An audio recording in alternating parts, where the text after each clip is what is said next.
tumeona kwamba Wakenya wameingia kwenye mitandao ya kijamii wakarusha cheche za matusi kuelekea Tanzania, wakisema kwamba mwenzao, namzungumzia Boniface Mwangi, ameweza kukamatwa na akatiwa ndani masaa zaidi ya 24 na sasa hivi wanapiga kelele kwenye mitandao ya kijamii, wanasema kwamba aweze kuachiliwa. Hiyo labda nikwambie kitu moja. Wewe unajua, kwanza nataka kufanya point of correction. Sio wa Kenya, ni wanabiashara ambao wanajiita jina wanaharakati. Shughuli zao ni ya kwamba wanatumika na watu fulani pahali fulani kuleta machafuko kwenye nchi. Wakileta machafuko kwenye nchi, kupitia machafuko wanaingisha hela zao, wanaenda kuweka machafuko na wanatengeneza hela zao, na pia wanaoshia watu hela zao. Na ndio maana siku zote mimi nakwambia na nitakurudilia, hakuna kitu inaitwa wanaharakati. Toa hiyo puzi she. Kama ni wanaharakati kamili, waende DRC Congo. Mbona waende Congo? Wanangojea mainchi ambazo ziko na amani ndio wanaenda. Wamejikaza juzi wamekimbia. Mbona wasikanyaga waende Congo? Kongo inahitaji sana wanaharakati. Na ndio ujue sio wanaharakati, ni wanabiashara. Point of correction. Wewe unaniambia leo ati Boni kashikwa, kapelekwa nini, kawekwa ndani, alienda kufanya nini Tanzania? Bwana wanasema kwamba ni miongoni mwa kutetea Tundu Lissu. Anatetea nini? Anatetea nini? Aende Congo.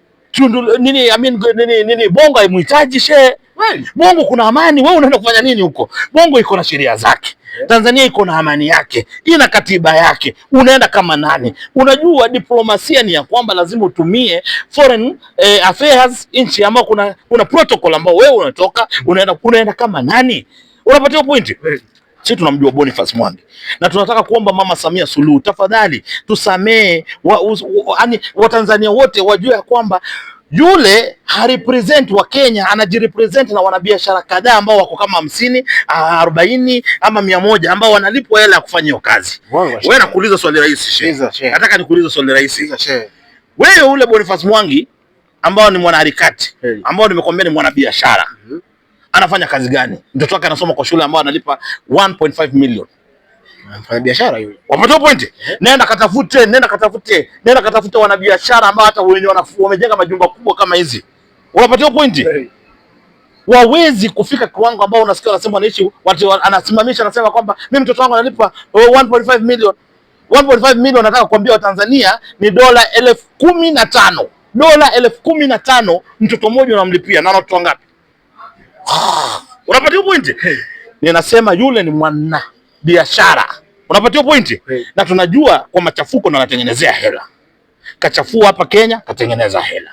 Amemkosea Rais William Samoei Ruto heshima, katengeneza hela. Kamkosea rais aliyotoka mamlakani Uhuru Kenyatta, katengeneza hela. Kamkosea rais aliyoaga dunia ambao ni hayati Mwai Kibaki, katengeneza hela. Sasa imemuishia, anataka kwenda kusumbua Tanzania. Mama ni mwerevu. Mama ana macho ya kuona mbali. Mama anapenda nchi ya Tanzania. Mama anajali wa Tanzania. Mama amepewa jukumu ya kuchunga mali na usalama ya Watanzania. Sasa ameingia kwa choo cha kike. Na asiyofunzwa na babaye na mamaye, atafunzwa na ulimwengu. Kamdhalalisha rais wetu William Samoei Ruto hapa. Kaenda kwenye street kafanya vitu zote, kila siku anamsumbua William Samoei Ruto hapa. Kachoka akadhania atapeleka hiyo upumbavu wapi? Tanzania. Sasa ameingia choo cha kike. Huko watampumulia kwa kisogo she. Huko sio kuendelea kwenye hiyo upumbavu nyako nazo, atapumuliwa kwa kisogo she. Kwa hiyo hawezi kuruhusu gaidi kama Boniface Mwangi aharibu amani. Wengi kwenye comment section walikuwa wanasema kwamba mama anaogopa kwamba yule mpinzani wake Tundu Lissu ataenda kumng'atua mamlakani, atakuwa rais wa Tanzania. Unasemaje kuhusu hiyo? Hiyo ni yako, hiyo ni mawazo yako fupi kama mpia. Nimesema tu kwenye comment. Kwenye comment nani watu watatu wawili, moja mbili tatu nne watano hivyo ndio wanaongea. Wale ambao wamelipwa. Hata niliona watu wanasema, tunaenda kwa ubalozi wa Tanzania kwenda kupiga kelele." Uliona wale watu wamejaa, wako vizuri, wamepaka magari zao. Hiyo ndio biashara zao. Nakumbusha Watanzania kwamba hiyo ndio biashara ya wao. Watu kazi yao ni kuvaa makoti, kwenda kupiga kelele, wanalipwa. Wakituma video wanalipwa na wazungu. Unapata point? Yaani walete taharuki, waharibu nchi. Mama alipoingia uongozini alisema kama kuna mtu yoyote ambaye amehepa kwa sababu ya kisiasa Tanzania, tofauti ya kisiasa, tumemkaribisha.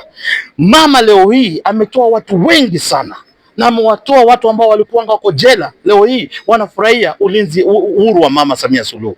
Mama ni mchapakazi, hajatusi mtu, hajaiongea vibaya kuhusu mtu. Kuna historia ya mama ambayo tukianza kuongea tutamaliza kesho kutwa saa 6 kama tumesimama hivi. So yote nakumalizia kwa kusema ya kwamba Mama Samia Suluhu ni mama mchapakazi. Kweli. Ni mama amependwa. Wakenya wanampenda. Wachana na mama mbumbumbu watatu wanne ambao ni wanabiashara wanajiita wanaharakati. Wameshajulikana huko. Tunawaambia nguvu zenu pelekeni DRC Congo, wanataka nini? Hiyo reforms DRC Congo. Ukienda hapa hivi nini Rwanda kumetulia. Kuja Uganda kumetulia. Kenya juzi mmejaribu ujinga kumetulia. Sasa mlipeleka upuzi wenu wapi? Kwa mama. Mama amenyooka kama poli ya stima. Anawajua kwa sababu ana historia zenu. Mtapumuliwa nyinyi kwa visoko. Mama huyo. Mama huyo.